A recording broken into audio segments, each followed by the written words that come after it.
Hey all, Hipper here. So today I've got an insane video for you. This was sent to me by one of my clan/fleet members, and I'll tell you, this is probably the most impressive Agile Radar Minnow game I have ever seen, and probably one of the most impressive games in general I have ever seen in the game. So get comfortable, watch the game with me, and I'll tell you what I think. Well, not that really my opinion matters, because Curls get the girls. Here he plays this to absolute perfection, and I like better than I would be able to. This is just absolutely insane. So as you can tell, he is doing what you're supposed to do in an Agile Radar Minotaur. Get in there right from the bat and take over a cap and deny the destroyers any sort of influence on the battle. And that's exactly what's going on here. That Shima is in a real world of pain here, and that's what you want. Like, you want right from the beginning to be to put your team in the best possible situation, and that's exactly what's going on here. And aggressive plays like this, like, one, they're fun to watch. Two, they're extremely fun to play. And three, they're very, very powerful if you know what you're doing. Now, of course, I can't show you the build here because I didn't get that as part of the video. That's okay. I can tell you that it is an Agile build with Tenant, and obviously, as you can see, the guy here, he is running Radar as well. So, same build I run. I think I have higher level commanders, actually, but as you can see, it doesn't matter that much. As soon as you get the rudder down to, 3 seconds lower than that, it's good. I prefer 2 seconds, but that's just me.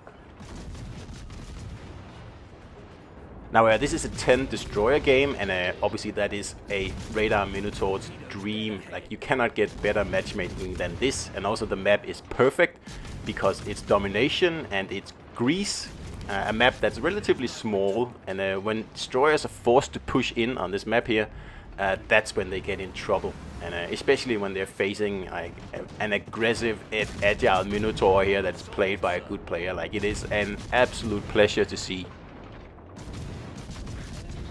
Now, for example, if you ask me, which Minotaur battle would you rather watch? Would you rather watch this one or something along these lines here with lots of action and lots of stuff going on and, some actual interesting shooting, and you may not hit 300,000 damage? Or would you rather watch a Minotaur sitting in smoke for 8 minutes farming battleships for 350,000 damage or whatever? Look, I know what I would pick, but I don't know what you would pick. But I'm kind of, assuming that most people would pick the more interesting battle, because generally smoke battles aren't terribly interesting to watch. This is much better, get in there, put yourself in the line of fire, take some initiative, show the team how it's done, and that's what's entertaining. That really is what's keeping the game alive, at least for me. And I do apologize about the quality being not as good as usual, but this file has been sent through the internet a few times, and probably also encoded a few times. It doesn't matter, we still know what's going on, right? You'll also notice here that there's a lot of baiting going on.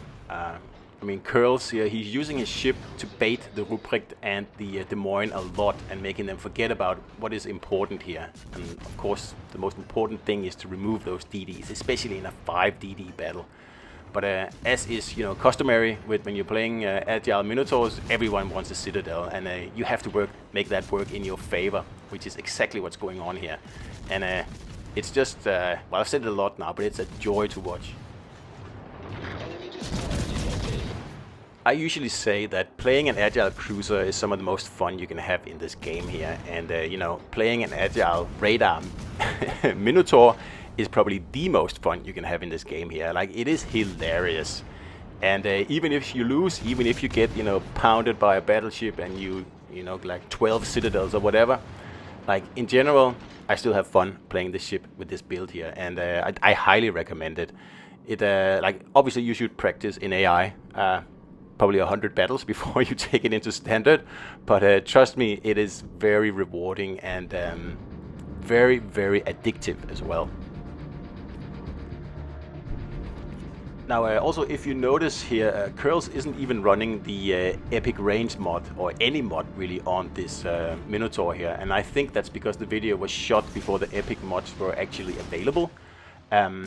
But obviously, now that the epic mods, or the pink mods, whatever you want to call them, are available, if you have the epic range mod, you should definitely put it on Minotaur. Because you only need to play a few minutes, and you will have that mod maxed out. You can see here, well, actually in this game here, there's only 170 hits, and that's actually quite low for a Minotaur. But like usually you will have the mod maxed out in, I don't know, like 2-3 minutes usually. And that means you will increase the range of your Agile cruiser by 1.7 kilometers, something along those lines, from 16 kilometers with my build anyway, to almost 18 kilometers once you have your epic mod maxed out. And that means that you will have far more farming opportunities that you usually miss out on with Agile builds. And for me, it has been a huge game changer, and I'll do a video on it very soon. But I thought I would put this video up first because it is just, well, it's amazing. So the way it's done here, you know, move in, get rid of any destroyers that are a threat, and then whittle down the team until, you know, only destroyers are left, and then Mr. Minotaur here can just have his will completely with the remainder of the team. There's only one battleship left. And the Colbert is so low on health that he is pretty much out of the battle. Even if he should survive, it doesn't matter at all. And what you have left now in this case here is 3 destroyers. And the points are very, very close, meaning that destroyers will have to push in. They don't have a choice if they want to win this match here. Because the blue team has 2 caps, and they are ahead on points. So they're going to keep being ahead on points unless the destroyers make a move. And that's exactly what you want in this situation here. With 3 destroyers left, that's like a wish situation for an Agile radar Minotaur, because you'll be able to dictate the battle and you'll be able to sink those destroyers very, very easily. You know, unless they head to the border of the map and throw the game. But in this case, they're not going to do that, which is excellent. So the last few minutes of this game here is just a Minotaur going on a killing spree, because Curls has set up this game like perfectly for himself. There's, like I said, there's pretty much only destroyers left, and they will have to push in. You can see there's already one in the B cap. So all he has to do is to sit around here, dodge torps, which is very, very easy with an Agile build, not hard at all, and just wait for them to come to him, really. And that's it. That's that's it. And you know, situations like this doesn't come along by chance. Like, you need to set these things up, and he's done an admirable job of doing that. There's still a Montana in the game. That would be my main, you know, worry. Except for the fact that it looks like the Montana is AFK. So that means there is a limp Colbert left as the only ship to protect the destroyers. And as you can see, the Reds are actually ahead on points now. So, you know, Mr. Minotaur here, he's got his work cut out for him. 1, he cannot let B fall to the enemy, because then it's a certain loss. And 2, he will actually have to sink quite a few ships to catch up here, because there's only 5.5 minutes left, something along those lines. And he will surely have to get rid of the Colbert. That's going to be a problem. The Montana is just sitting there. I mean, he's not in the game, so it doesn't really matter at all. But anyway, had he been in the game, I think I would still play the exact same way that Curls is doing now. I would just put my trust in my agility to, you know, avoid those salvos, because we need to kill this destroyer. There's no 2 ways about it. The Colbert is also a threat, but he's so low. Someone at some point is going to get him. And if it's not Curls, then it's someone else. Torpedoes to port. So now we have a double whammy of sonar along with radar. And use the sonar to dodge the torpedoes, and then we fire off some of our own torps. Now that we are broadside anyway, might as well do that. And that shimmer is going to be in a world of pain now. So also with Agile builds, you get 3 radars. And that's very, very handy, because most maps, they have 3 caps. And you know, in general, average-ish, I guess there's about 3 DDs in most games. So that gives you 1 radar per cap per destroyer, and that means that if you play well, you can defend or grab every single cap in the game.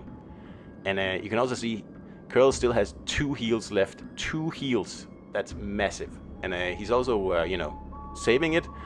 I probably would have popped the heal here going around the corner in case I got surprised by torpedoes. But, I mean, I'm not going to lecture anyone. And now he gets no less than 7 torp hits on the AFK battleship. So if you play battleships, don't be AFK. So this Shimmer here is insisting on holding the cap. And I'm supposing that Curls is just waiting for him to smoke up, thinking he's safe. But that's when you pull your trump card. And he still has 2 radars left here. That's almost incredible. And this is the fun part. Like punishing destroyers who think they have it, you know, have it all fixed. And also look at this torp hell here. I can't believe it. That is, that's amazing. So he uses another heal here to get back up to, you know, back up to fighting spirit. And you can see how fast it goes. And that's why taking a few citadels in Minotaur, it doesn't matter at all. As long as you don't get, you know, one shot, then you can always get back into business. And with Tenant as well, you take 10% less citadel damage. And over a battle, that will actually grant you an extra, like considering you are citadel all the time, it will give you another 15,000 hit points, really. And I've survived many battles on those last 15,000 hit points. And that's also why I don't run Hot Rod, because I think Tenant is the better pick. Alright, he just finishes the battle off with a Kraken here just to underline his superiority. And look at this here, like 5,200 XP, almost 5,300. That is incredible. It's the highest XP I've ever seen for an Agile radar cruiser. So, or Minnow it is. So, hope you enjoyed it. See you out there.